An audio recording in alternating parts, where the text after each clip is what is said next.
this Star Wars Rebels panel here at San Diego Comic-Con 2014. My name is David Collins. I'm a sound designer and voice director, formerly of Lucasfilm and LucasArts, and I am your Star Wars host for this panel, and we have a lot of amazing content. What did you all think of that clip just now?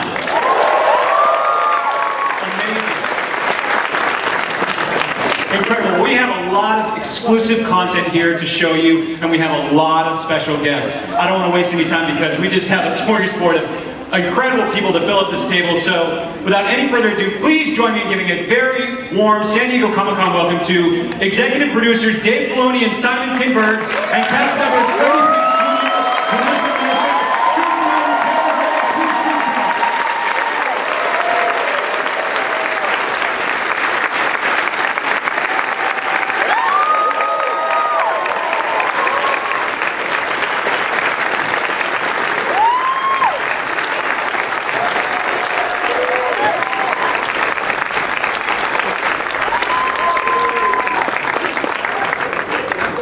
So this is the first time that the entire principal cast has been together at Star Wars Rebels, is that right?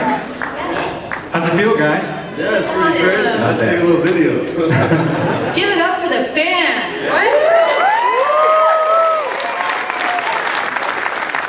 So we got to talk about that clip that we just saw, right? Had you guys seen that clip before, cast members? No. Wow. I got early version. But before it was complete, it was still pretty sick then, but that was crazy. Yeah? You liked it? Well, I wasn't expecting the lightsaber spinning. Was that something that was kind of, that came later, or is it something that you just kind of knew right away when you selected the design? It was, yeah, we're always looking for new weaponry and new things we can do with a lightsaber, and you want to keep it consistent with what's been before, especially in this era. But one of my designers, ABC, she worked on Force Unleashed actually, so Force Unleashed was great, and I said, ABC, you got any old lightsaber designs you didn't use, anything? I love raiding the Lucasfilm toolbox, and she had a bunch. So that was actually an old lightsaber from Force Unleashed that never got used, and then we revamped it and put it in Rebels. That's great, that's awesome. Well, let me ask you this. So we saw a lot of what looked like Jedi Sith action, but it's not quite Jedi Sith, right? I mean, you've been kind of exploring this new territory in Star Wars. Well, it's not new, but it's kind of new for lightsabers, right? What is it like in Star Wars, especially in this era where the show takes place, to be exploring basically force battles like this and finding those stories? What was that like in terms of the writing process? Well, when we started, the first question was, when would the show take place? We all felt like there was a chapter before New Hope that was somewhat unexplored. And we all loved the tone and the essence of the original movies. And so we wanted to create a show that had that in it and was a precursor to those films.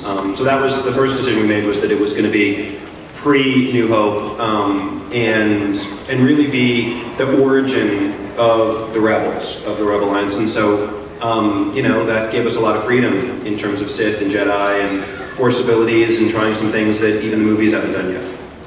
That's amazing. And of course, Freddie Prinze Jr. here.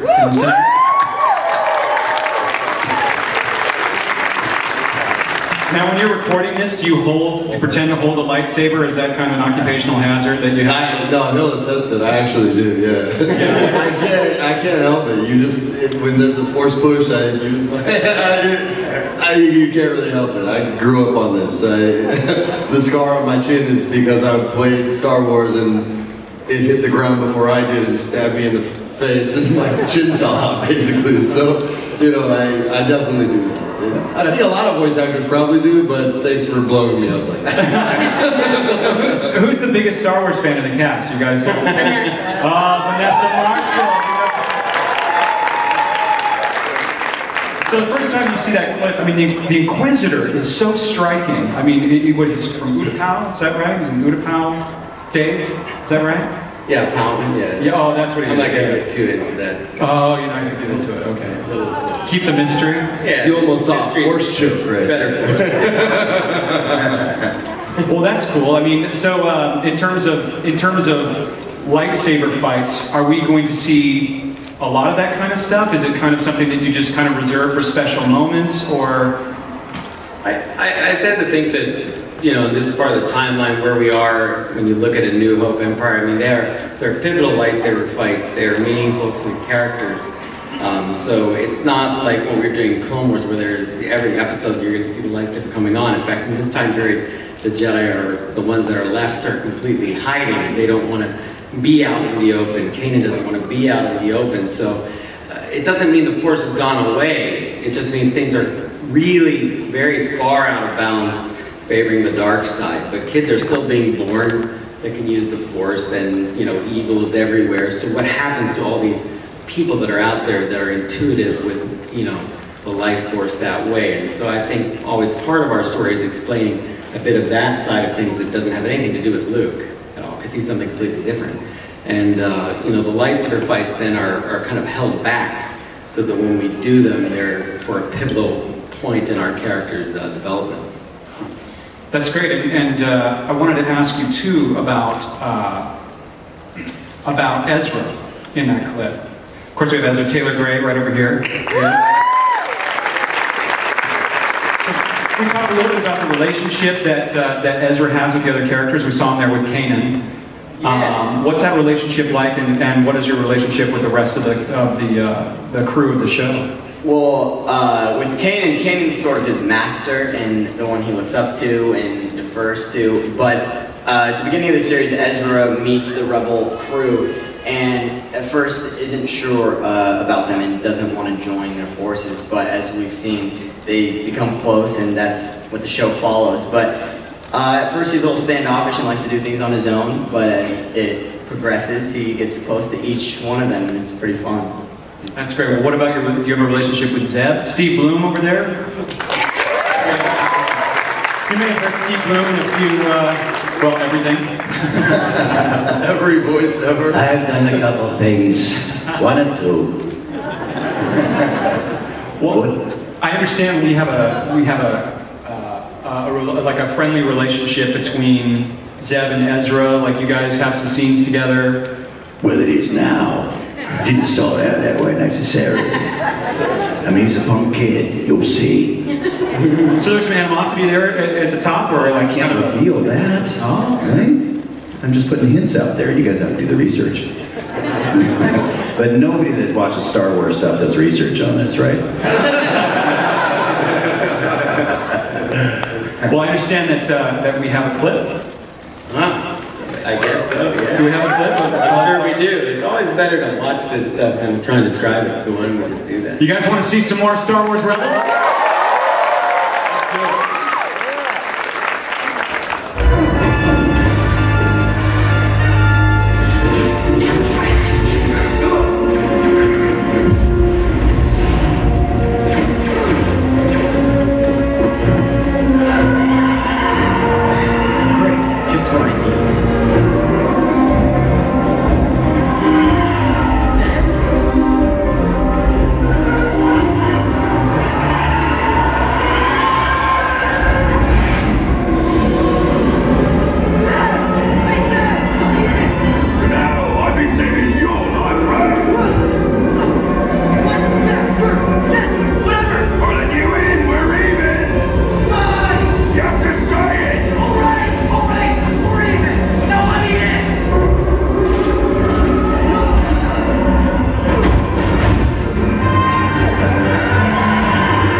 Steve Taylor, is that your first time in a TIE fighter?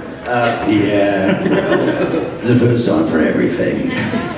So what I really like about that clip is sort of the comedy elements of it. And comedy is not something that's new to Star Wars, and that's something that that you've brought to Star Wars before, like in Star Wars: The Clone Wars, something that George Lucas talked about. Can you talk about comedy in the writers' room and kind of the overall tone of the show and how it relates to Star Wars in general? Yeah, I mean, you know, comedy was a huge part of the original films, especially I think, and And it came from character. It came from characters we loved, you know, I think Han especially, R2 and C-3PO, a lot of our favorite characters from the original films, and so for us the comedy in this comes from the character dynamics as well. And when we started working on the show, we sort of imagined the crew as a little family. There's like, Kanan is the sort of paternal, the father figure, Hera's the mom, Sabine's sort of like the cool older sister, Zeb's like the bully older brother, and Ezra's the newbie, the sort of the youngest sibling, finding his way as part of the family. And you know, obviously family is such a big part of the original Star Wars as well, and there's so much comedy that comes from just being familiar with people and having to share a space, whether it's a house or a spaceship. We mine a lot of that in the show, and in the room there is definitely a mandate to make it fun and have the sort of adventure vibe of the original movies, but always from a place of character, not just to sort of generate comedy like a sitcom. It has to feel organic to the characters. That's great. That family dynamic too, when Simon was talking about it, always reminded me in Return of the Jedi, you have like that Star Wars gang syndrome where Han, Luke, and Leia seem to always be the center of everything, and there's that great scene where they're all agreeing, you know, Leia, Chewie, to go along with Han on this crazy mission. He's going to Endor, and right at the end of it, Luke comes in, he's like, I'm with you too. And like, there's this rebel trooper on the stairs that just looks completely annoyed with that. And he just go back and watch it. This guy standing there, half of the stairs looking at Luke like, oh, these guys again. Yeah, they're always blew up the last Death Star. They'll probably blow up this Death Star too. We're just here. But it's that, I think that central group, you know, in Star Wars is something that we always, you know, connected with as fans, and we were very invested in them. And that's one of the things I love that makes this different than Clone Wars. For Clone Wars, we were so compartmentalized, 4 episodes, 3 episodes, 4 episodes, 3. So, you know, through a whole season, you get so many different dynamics. It kind of made it difficult to say I'm with this character group the whole time. And I just think that feels very Star Wars at the end of the day. So as a cast, you all record together? And so tell us about the advantages of doing a group record like this, and what is that experience like for you when you go in? First of all, how long have you been recording for Star Wars Rebels at this point? Maybe a year. A year? Yeah. So you got to know each other a little bit. So what's that experience like, and what does it sort of bring to the script? I mean, look, if you're in a booth by yourself, and a lot of people here are familiar with, you know, the video game world, and a lot of you're in a booth by yourself, it's just inorganic. When we get to be there together, I can see how Taylor reacts to me. I can see if, you know, if I'm executing it the way it needs to be executed. You know, Kanan's he's a tricky guy because he's a cocky Jedi, and that's sort of like jumbo shrimp, right? it's a tricky line. So when they present the scripts, you really have to look for those opportunities, because the way they write it, it's subtle. You know, they don't want to smash you in the face with a joke, like you said. It's not, you know, we're a family, but we're not. I'm not Heathcliff Huxtable. You know what I'm saying? Like, there's serious stuff going on around him, and it's those moments of levity that made the original Star Wars so great. And I think, you know, you're foolish if you don't look for those moments in these scripts. I mean, if we miss it, Dave will be like, "Hey, you missed that." But for the most part, we're looking for those. Yeah, I think also the vibe of it being much like the original trilogy, the comedy. It moves so quickly, you know, the Han, Chewie, Leia, it's got the same sort of thing. And so when we're together, the speed of it is amazing. The writing is profound. I mean, you know, it really boggles the mind, but because we can see the action in our minds, and it's so much more vivid when we do it together. It flows. It's awesome. And slap fights work a lot better when you have somebody. Yeah, Steve punches us. It's very effective. Yeah. Do your line right. Yeah. What's also fun is that as we have been working together and getting to know each other more and going on this journey together, we've sort of each begun to embody our characters. So, for example, like Hera is the sort of the mother of the group a little bit. She's maternal, and so is Vanessa. She's always making sure we've got snacks and that we're fed and are we cold in the room. Do we need lots of bananas? Yeah. And then Freddie's sort of the big bro, and he's always kind of making sure everyone's cool and, you know, like kind of handling business. And then, you know, Steve over here is like the clown. He's always making us laugh. And then, you know, Taylor's like, he's Ezra. We're always picking on him, and I'm always like, guys, all right. quiet, leave me alone. You're always tagging the booth. You're spray painting. Yes, yes. So good casting then. Is that kind of Perfect. Is there ever an opportunity for improv, and does any of that improv kind of make its way into the episode? Have you seen that? Not too much. You have what you need. I mean, we look for opportunities. If there's an opportunity to say, hey, let's try something else, then we're free to do it if it's a good idea. And if it's not as good, then it's gone. You know what I mean? But you don't need too much with Star Wars. I think Dave also likes to encourage us to take liberties and like make these lines of this dialogue our own. So like if we feel, I don't think Sabine would say it like that, maybe this, he encourages us to sort of speak up and make it a collaborative effort, which is nice. I would say the one who takes the most liberties is probably sitting to my left. Yeah. I love to ruin Dave's line. It's great. It's hard not to laugh on the mic while you Yeah, well, they let us play. I mean, if we do get that liberty to do that every once in a while, and 1 out of 30 times they choose the line I throw out there. So Steve's the best at it, though. His character already gets those sweet lines anyway, and then his character punches you in the face after, so he can go 8, 9, 10 takes, and it's something different every time. He covers all the stormtroopers because he's been in a million games, Stormtrooper 3, Stormtrooper 4. He's got 12 different identities. 1 through 36. That was my favorite one. The first time he did a Stormtrooper, I listened to and I said, Steve, I swear I've killed you before. Jedi Knights, I know that. And then you're like, you have. I've been in all the games. You did a fantastic Stormtrooper. it wasn't just in your dreams.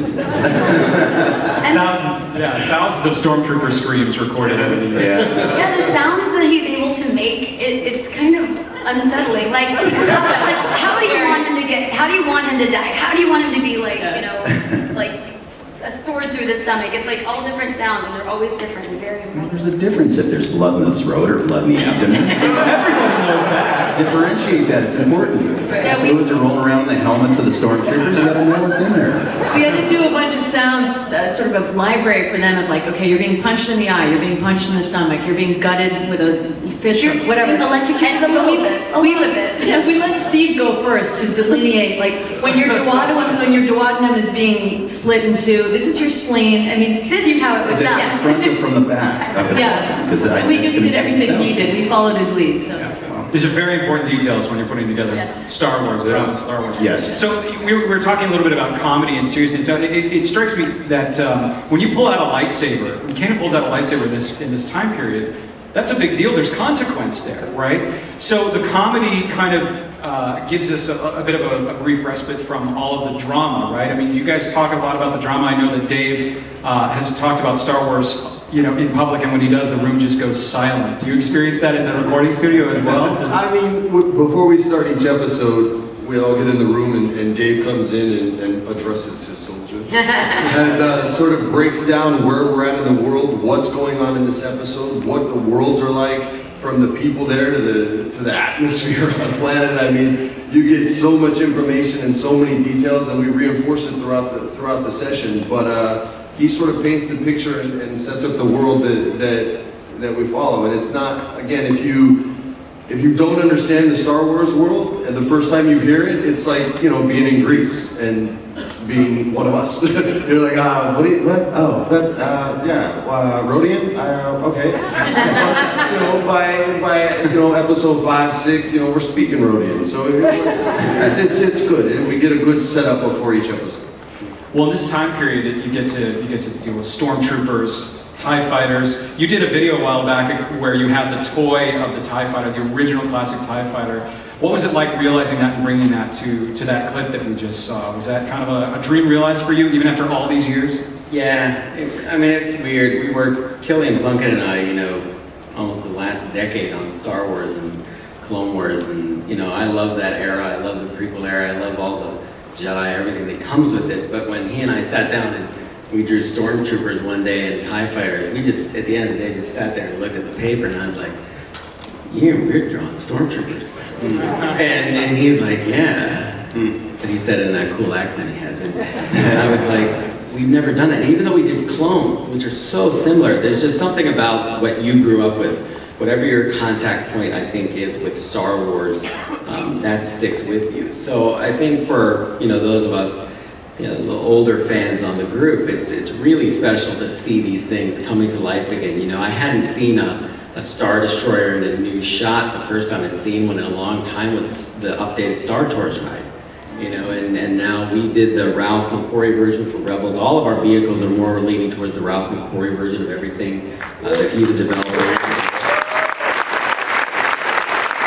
You know, that makes it different from movies coming out, you know, somewhat, because there's going to be so much Star Wars content coming out. It's all going to be so incredible. We wanted Rebels to have its own kind of mark and really take advantage of being an animated show so we could stylize things. But it is incredibly special. I'll say that the crew that works with me, many of whom, most of whom were on Clone Wars, there's no fatigue whatsoever. It's you feel like it's day one again. You're going in there, and it's just we all fought the Clone War, and now we're fighting this rebellion, and we literally did both of those things. It's weird, so it directly applies to the story we're telling now. But we had all that stuff. Yeah, it's similar in the writing too for me, because when you're writing in final draft format, you it records the characters' names in its memory. So when you write Stormtrooper, every time you hit S for a character's name, it'll automatically go to Stormtrooper. And there's as you may have seen in the trailer, there is a familiar character you know is Obi-Wan Kenobi. And when I was typing it, I was like, do I type him as Obi-Wan, as Ben Kenobi? Like, what is the character name in the actual script? It's stuff like that where you sort of flash back, or I flash back to being, you know, a kid seeing movies for the first time, never ever imagining that I would be writing new dialogue for these characters. So it's pretty surreal. So Simon Kinberg, you have a very celebrated career, you know, a lot of different franchises. Was there something about Star Wars that you thought, maybe even growing up, you know, if I ever got a chance to work on Star Wars, I would want to imbue it with this? I mean, is there anything that's like that? Did you have a chance to kind of, you know, put your creative mark with Dave Filoni on Star Wars, especially in this period? When I was a kid, I dreamed of working with Dave Filoni. No, listen, when I was a kid, I never, ever could have imagined that I would have anything to do with creating a new Star Wars. My dream was to see a new Star Wars. To actually somehow be a part of it is, you know, I feel a different, you know, I have, like you said, I've worked on other stuff that I love, like the X-Men and now Fantastic Four, and things I also grew up loving, but there is a religion of Star Wars. It's different than any other title or any other universe. I think probably, I'm sure, for all of us. And there's a different responsibility that comes with it. So it is a dream. And for me, the fun of Rebels is being able to return to the original films, which I grew up, you know, that was the reason I wanted to be a filmmaker. Do you guys feel the pressure, cast and executive producers, do you feel the pressure of doing Star Wars, or is it just fun? And no, it's effortless because the writing is so amazing. We just show up, honestly. It's really amazing. You don't need to say that because the writers are here. Or you can say the writers are okay, and then find that they do a lot of work on it. That's fine. No. Just kidding. Yeah, the voice direction is so exceptional. Yeah. Go on. Ladies first. Also, I'll say that I agree with what you're saying, but also I think the fans have been so overwhelmingly supportive and wonderful, like on Twitter and in person, and initially I was a little intimidated, like, oh my gosh, I'm entering this entire universe, and how's that going to be, and are they going to, what's it going to be like? But people, I mean, who obviously haven't even seen the show yet, have been so wonderful and loving and supportive that I have felt no pressure and mostly just fun, and I can't wait for everyone to get to see the show and hopefully love it still. Tia Sircar is Sabine, right? Sabine, yeah, right? yeah. So, as a Mandalorian character, right, or Mandalorian arc, how are the fans not like that? Have you had fans already at Comic-Con here today come up to you, any of the Mandalorian mercs, anything like that? Yes, we actually last night were inducted as honorary members of the Mandalorian Mercs. Vanessa and myself. Yes, Tia and I, we have Sabine helmets, and we have little blasters, and we wept at plaques. It was, I think I had a heart attack.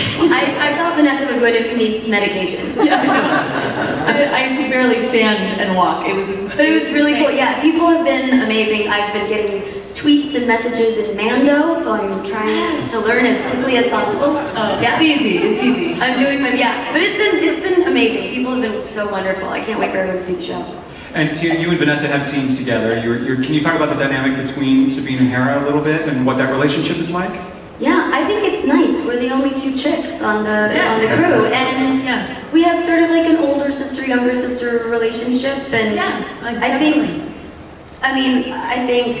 you know, Hera and Kanan run the show. I mean, we sort of, as far as Sabine goes, she defers to them, she trusts them entirely. But I think Hera and Sabine have a special relationship, and they sort of stick up for each other, and they always have each other's backs, and it's nice. It's a nice relationship. I mean, I think Hera gathered these people for particular reasons, and if you read in A New Dawn, you get a better sense of Hera's relationship with Kanan, and it helped me understand how carefully she picked each of these. And you're a Mandalorian, please. And she's an ammunitions expert, and so I mean, like to blow stuff up. Yeah, we all bring something very unique to this part of the Rebel Alliance, and so I think, although Hera's much older, she has a profound respect for Sabine. So we learn from each other. While I'm still like the mother, but we teach each other. It's kind of cool. Yeah, the feeling is mutual. The respect and is mutual.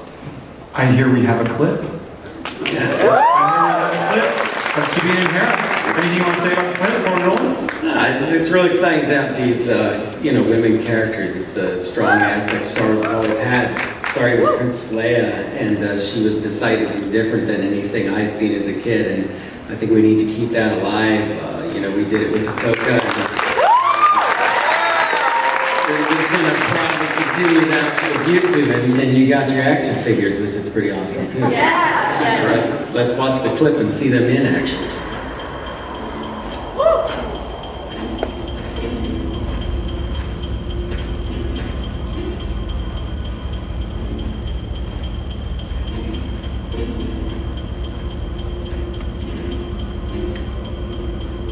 Whoever did this must have been pretty eager to get what was inside.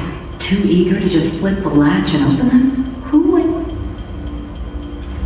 We're not dealing with a who, more like a what.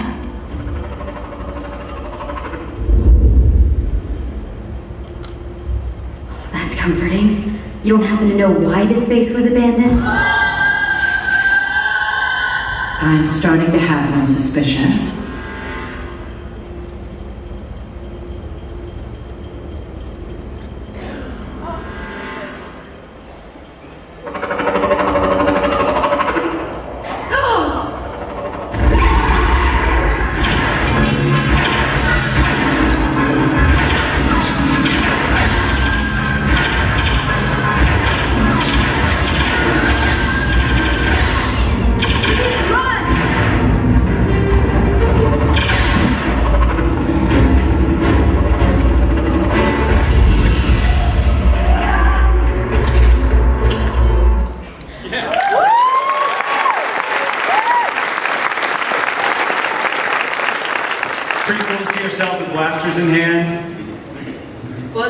Pretty cool to see yourself with blasters in hand and just doing the action. So what I love about that scene is that it's a whole other side of the show that we maybe haven't seen yet to this moment, the kind of suspense. Can you talk a little bit more about that tone and its role in the show? I mean, the great thing about Star Wars is you can really tell any kind of story, and for a TV series, that gives us tremendous range of variety. And while we do want to do funny things, I think it's important to have suspenseful things. When you're dealing with the dark characters like the Inquisitor or strange creatures, you want to take that, you know, more seriously, so the threat and the tension is real. And I think that's what we're always balancing, just like, you know, George did with the original films. They can be really lighthearted and funny in moments, but then you need to get to a point really quickly where you do believe they could die, these characters. Otherwise, the tension's not there and the scene won't work. And, you know, I think writing, you can speak a bit to that as far as the tone, up and down. It's fun, it's light, but it also needs, you know, when Vader came on in the old show, you know, the movies, it's no joke. You get out of the building. Every time he's in Echo Base, I'm out of Echo Base. He's in Cloud City, I want to get out of this room. We haven't had that in a long time. And so I think we need to reestablish that now, that there's a hierarchy to these villains and to the threat level of what our heroes can handle. I keep saying they have to earn it yet. You know, they're like level 1. You know, they haven't had enough missions yet into the dungeon to really level up yet. So we'll see what you get. The dangerous thing is that the better you get, the worse the opponents get. We're in Warcraft now. All right. That's great. So I wanted to ask the whole panel. The show is called Star Wars Rebels. What does it mean to be a rebel in sort of a fledgling rebel alliance at this point to you? I mean, what does it look like in terms of rebellion, open rebellion, the tagging that Sabine does, for example? Any thoughts about some, you know, talking about some of the early screenshots and clips that we've seen? What is the state of the Rebel Alliance at this point that we can say at this point? Well, it's the very beginning. I mean, this is really the origin story of the Rebel Alliance. I mean, these are people that are not really part of an alliance when the show starts. They're rebels that, you know, don't imagine that they're going to be part of a larger organization one day. They're just really 4 people and then 5 and a mech who are trying to fight back and claw back a little bit of territory from the Empire that's really overtaken the galaxy. And so it's really watching the sort of the first seeds. I think of it like if you were to tell an origin story of the American Revolution, and it was just a couple guys in a farmhouse who were like, we're going to take this land from the British. That is this story with the Empire. It's just 4 or 5 people bonding together against seemingly insurmountable odds. And what's cool is because we have seen where eventually the Alliance leads, we know one day, maybe after their lifetimes, they will win. But this is the very, very first sort of moments of resistance. So it's much more personal series in a lot of ways. Yeah. Is that something you've seen when reading the script? You feel that? Vanessa, you were a big fan of Star Wars and Clone Wars, for example. Definitely. I mean, Order 66 broke my heart, and this takes place directly after that. And it's a time when, you know, Kanan's a Jedi, but he kind of has to keep that on the down low. If he takes his lightsaber out, then they want to kill him instantly because he should have been exterminated long ago. And so things are very secret, and it really, the idea that you can make a decision and decide to do the right thing, and then you get 2 people together and 3 people and 4, and suddenly you have a movement. I just think that's such a powerful metaphor for the human spirit and what we can all do in our own lives, that, you know, when I see that in the script, it's really inspiring. I think too that, like, there's a big assumption made that when the Empire takes over that suddenly there's a rebellion, when actually the opposite is true. The Empire takes over, it's seen as a completely new type of order that's replacing weakness that preceded it. So the Separatists are gone, they're eliminated, Palpatine has total control, he now has military control. The Jedi are labeled traitors. So around the galaxy, to the majority of people, they're traitors. They're not looked at as a beacon, they're actually a large disappointment because they betrayed the Republic, and that's what everyone's been deceived into. So there's a period of time after the Clone War where the Empire has, you know, completely unquestioned control of the galaxy. And I think people were tired of war after a long period that they just accepted it.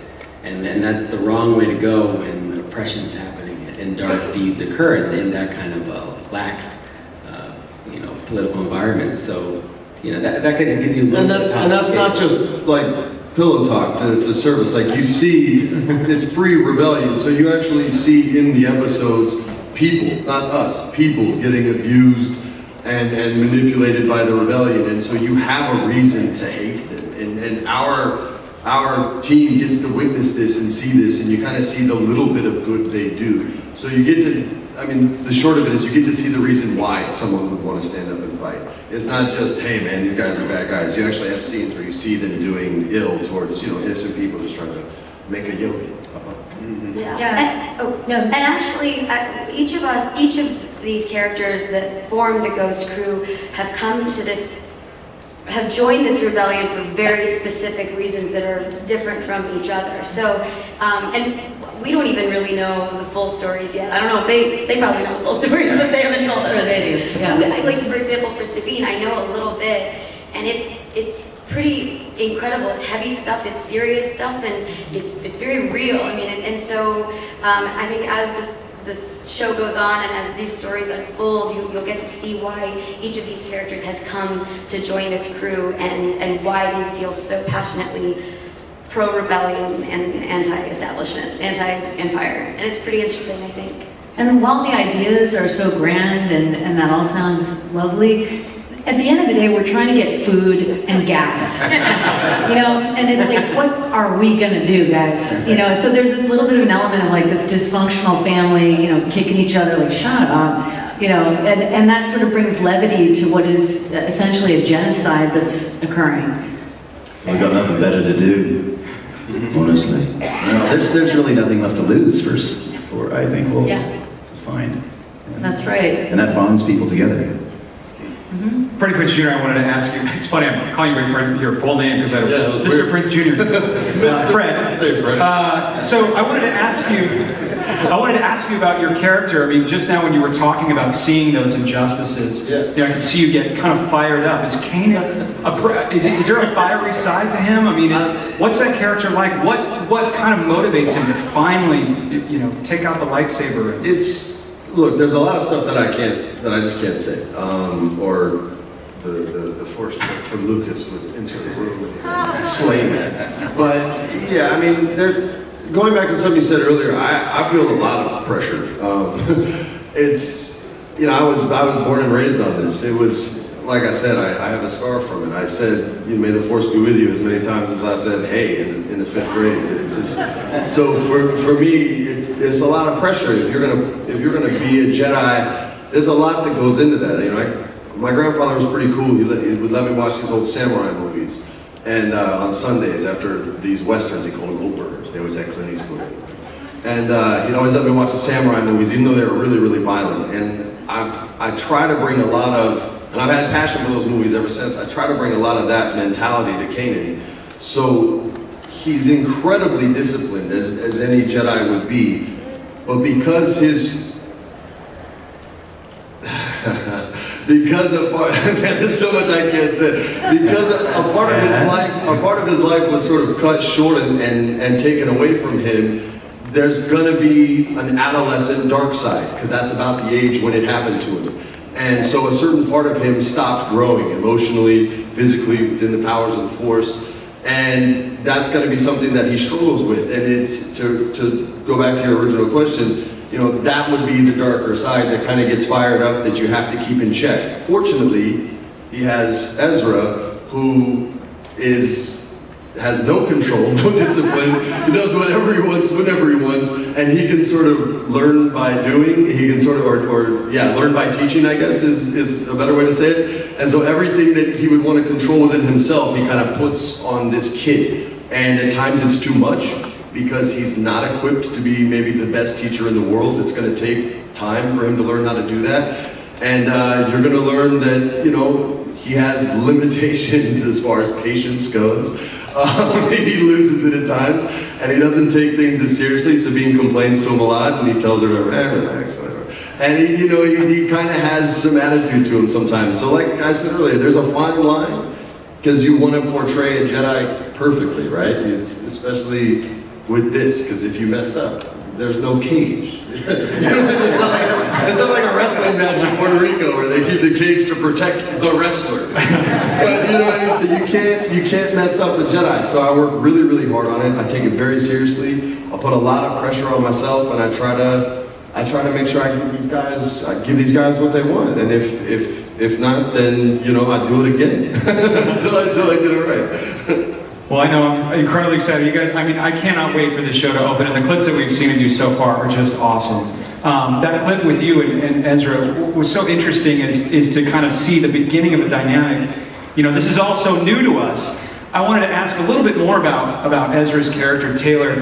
Can you talk a little bit about kind of what Ezra is going through in that scene, because that's heavy stuff. I mean, to see that lightsaber fight right in front of you, and what do you have to say about Ezra in terms of his exposure to all of this heavy stuff going on in the galaxy? Well, everything is so new to him. He just saw a lightsaber a few days before that, so everything is new, and he looks up to Kanan more so than anyone. He comes in to the show very independent kid. He's been on his own for so long. He knows that he's fine, and Kanan is the only person who he can connect with because they have this. Or not the only one, he connects with everyone, but he really connects to Kanan and actually looks up and listens to him. So in that clip, it's a lot of fear, but also trust in Kanan and what's going on, and he knows that even though there's some insane villain like the Inquisitor, he has so much faith in Kanan that things are gonna end up alright. I'm glad you do. I don't know if you just saw me get my butt kicked up there, but alright. That's cool. Well, we actually have some time for some questions. If we want to do questions, let's see, we got a mic there. Just that one right there. Let's see, who's first? We just have a few minutes, but Kim Boswell is first. Go ahead. First, I just want to say, Simon Kinberg, thank you for your work on X-Men First Class. That's what got me into X-Men comics. Thank you for that. And with the extended trailer with Obi-Wan Kenobi's hologram, how much can we see of James Arnold Taylor as Obi-Wan in this new series? I don't know if we're allowed to say, sorry, the original characters, but more than you see in the trailer.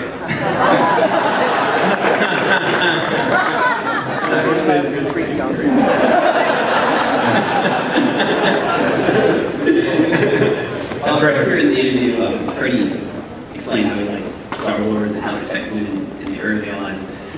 I wanted to ask this question. Focus on Tia. And I say, you know, I see this girl, and I'm like, is she really into Star Wars or not? So hopefully you can explain to the rest of the crowd. Maybe more. I can explain. I think I can explain. That's a valid question. I will say this: when I watched the original trilogy as a kid, and I was a fan. I mean, who's not a fan after you see those 3 films? But I think I was too young to fully understand, like, really, truly how incredible what I was watching was. Since I got this job, I've been like binge watching everything I can get my hands on. I rewatched the original trilogy, and now I can fully, truly say I'm like a 10, like if it's like 1 to 10, I'm at 11. So now I really see what all the fuss is about, and I can appreciate it better. I hope I'm a little smarter now, a little more mature.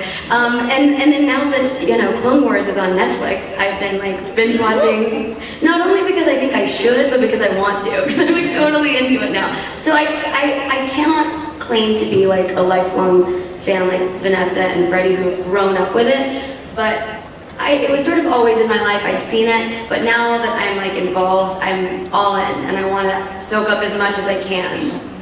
Don't blame her for being younger than me. You said that it's basically a family. So what, Chopper? He's like the crazy uncle or the pet? No. Dave has a good metaphor for that. Yeah, Chopper, you know, R2, George always tells me he's like a dog. Well, Chopper's like a cat. He just doesn't care. You tell Chopper, hey Chopper, I need you to fix that. What? Oh, you don't? Not now. All right, okay. When? Don't walk out of the room. You know, you ever try to get your cat to come over to you? Come here. Where are you going? And then like the cat does it when it wants to. So if you want something fixed on the ghost, tell Chopper on a Monday, maybe he'll fix it by Friday. That's Chopper. Frankly, I'm tired of cleaning his cat box too.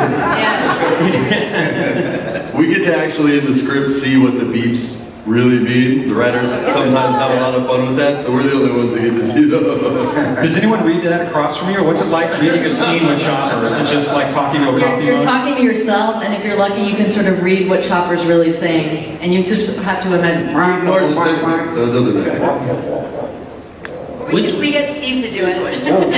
Not well. Which characters from the Clone Wars can we expect to see cameos from? Hondo or Cat Bane come back? Yeah, I'll just answer that right now. I hold out for months, I have. See, I do that all the time now, working on Star Wars so long, I speak backward. Why is that? But no, I can't say that. I mean, I would say that. A lot of people ask me that. I super appreciate it.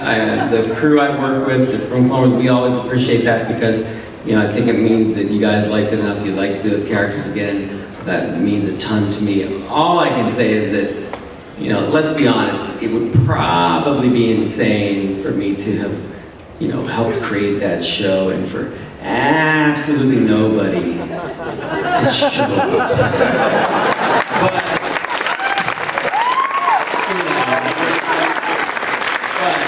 at the same time, I feel very strongly that this new cast, these new characters need to stand on their own and they need to, this show isn't just an extension of Clone Wars, and I have to be fair to this new group. So, in a lot of ways, you saw Obi-Wan in the trailer and Obi-Wan was in Clone Wars, so there you go. But that's not what I know you're really asking. Obi-Wan was in a couple of the movies too, but I don't know if you saw the movies. So, it's kind of an unfair thing. If you want to know where Eckstein is, she has a fashion show tonight, so she's not We're on missing her universe. Yeah. Right here. Alright, being that Obi-Wan, that we've seen him, is Master Yoda going to be helping out any? C answer to the last question. Nice try. See, this is why I open up You Q&A. need to have younger, smaller children that look more sympathetic ask that kind of question. Oh, there's one in line. Great. That's great. Okay. That's great. First question for Steve. Can you, in your best Stormtrooper voice, can you say, "Stop that ship, blast them"? Stop that shit, blast them. And these are not the droids we're looking for. Stop that ship, blast them. These are not the droids we're looking for.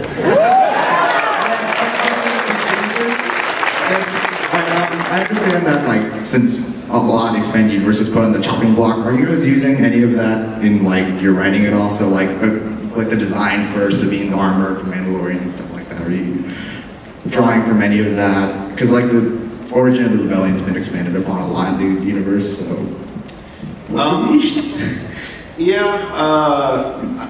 I think we're drawing from everywhere, I guess I would say.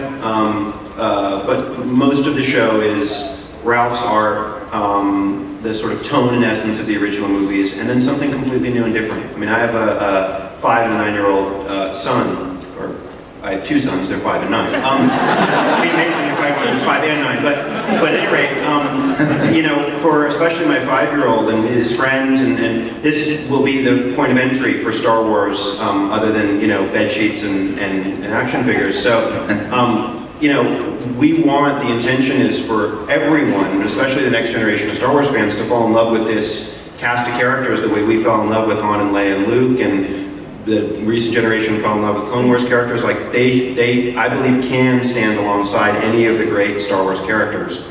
So that's the focus of the show.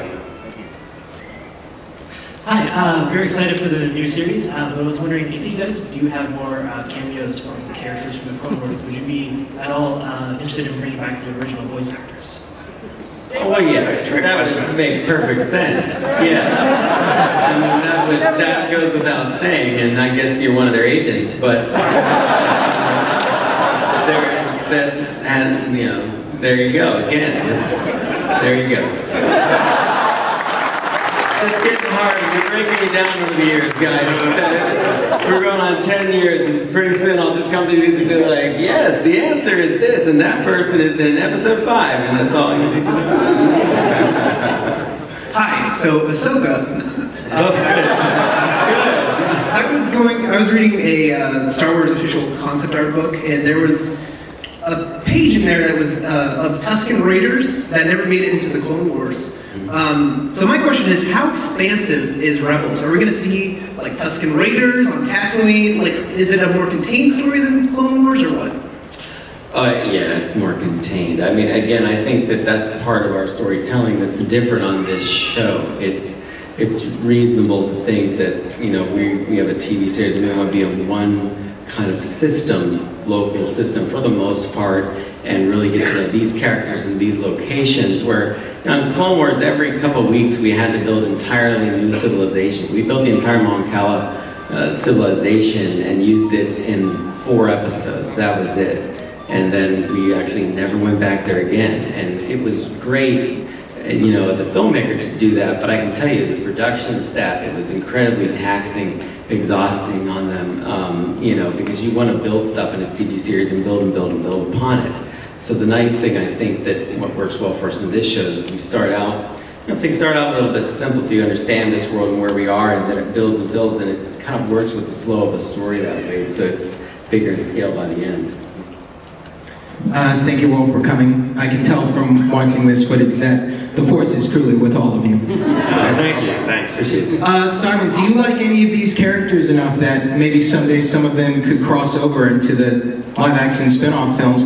Maybe we could get Freddy playing Kanan live, or get Steven Suzette. I love these characters, is the answer, and I love seeing them animated, and I'd be a treat to see them live action too.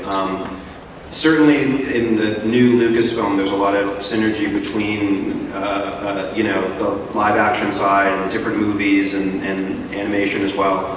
So we're all in conversation with each other, and if the right sort of combination happened, it'd be amazing. It'd be cool. Can you pass that down to him for me? Yeah, here's $100. Sorry, jeez, Steve's was 10. Really. Oh, I had. Hi guys. Hi. So first of all, I'd like to say I am so incredibly excited for them. Cannot wait.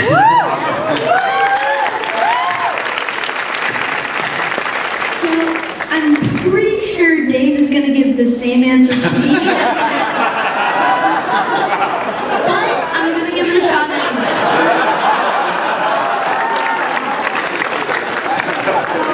I think we all saw that there were lots of TK Stormtroopers. Is there any chance whatsoever of possibly TX or Scout Trooper armors in the show?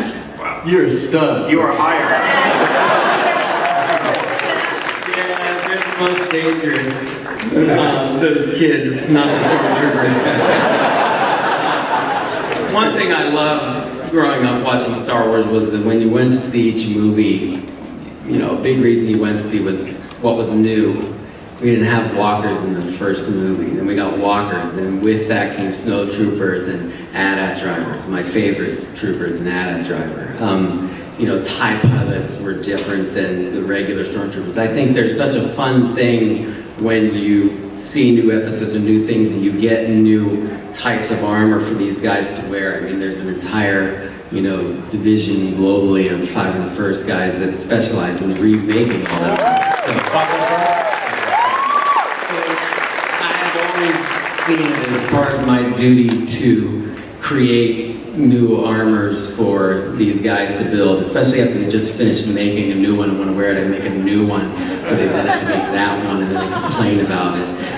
But they don't really complain, they love it. They love when they get new stuff. So if you would like a bunch of new Stormtrooper types and action figures, then we're going to do our best to get you those.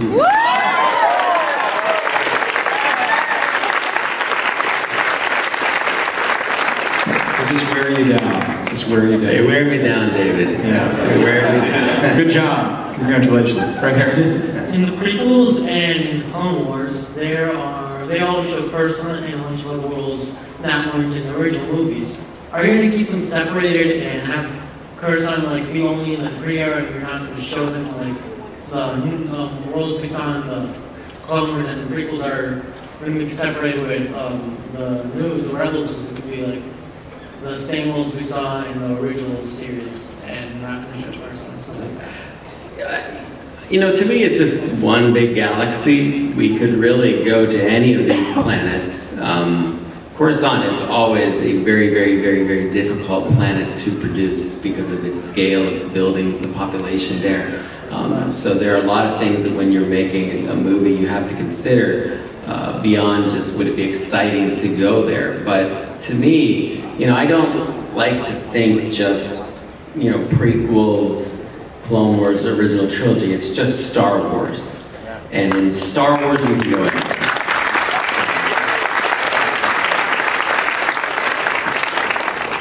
Hi, yes.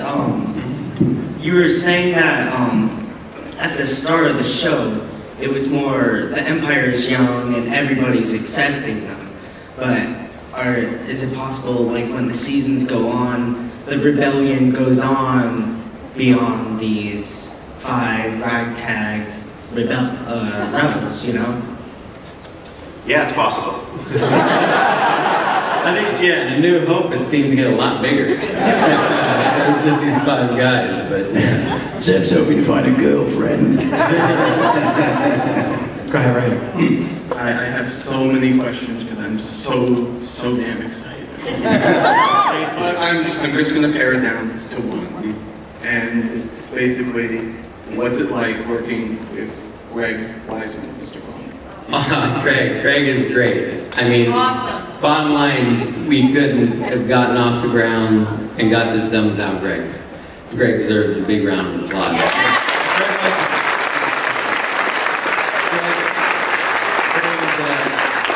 He just brings an amazing, vision to the writing. He brings a complex level of detail and great character study the whole time. And collaborating with him for Simon, I think, was really key in the beginning. We had an idea of what we wanted this to be, but Greg coming in the room really focused it. And I think you're going to see as the season develops just how special the writing is. Yeah, his voice is a huge part of the show too. I mean, it really was. I would say, if anyone authored the show, we sort of all, the 3 of us, I guess, authored the show together.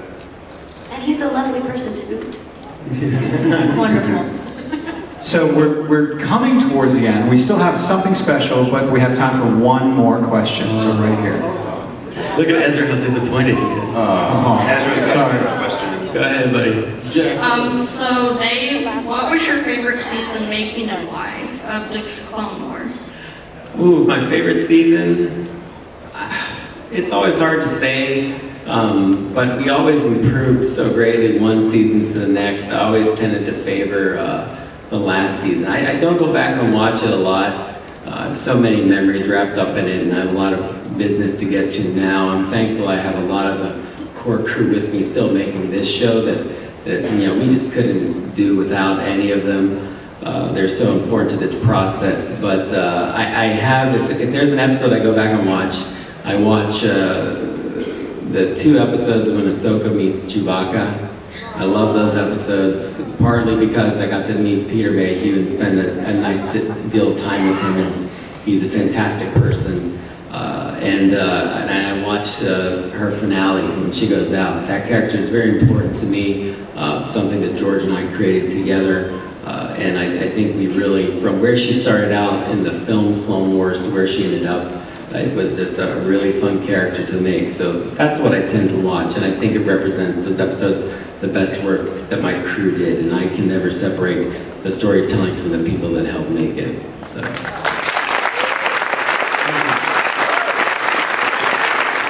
So I understand, before we wrap for the evening, we have something else to see. A little bit more of Star Wars Rebels. You guys want to see some more? You want to check this out? Yeah, this is something special that I always have to have for Comic-Con. For a long time, my buddy Kevin Yost, he and I, just big Star Wars fans, way before I ever had this job, and somehow by miracle we both wound up working for Lucasfilm. Kevin has made just about every Clone Wars trailer the last several years that I have made, and it was super important that he get to do Rebels trailer. So this is one of Kevin's specials made just for you guys here at Comic-Con. Let's check it out, Star Wars Rebels.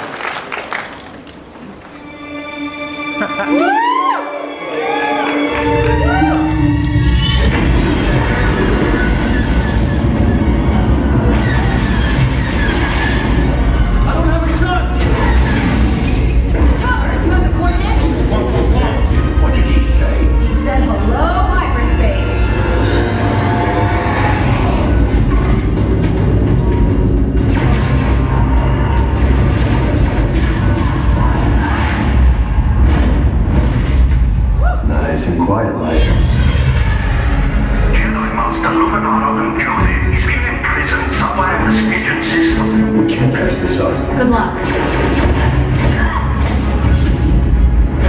Come on, kid, do something. Use the Force.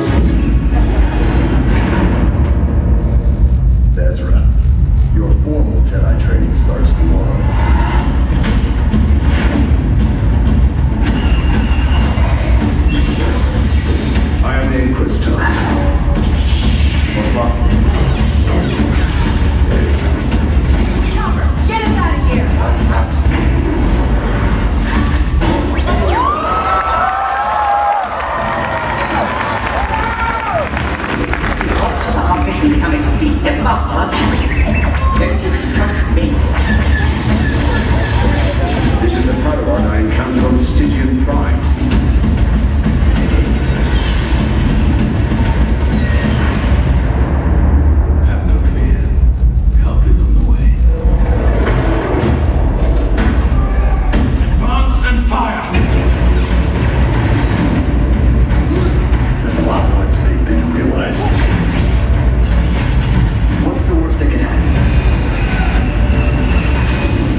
Was there ever any doubt? Yes.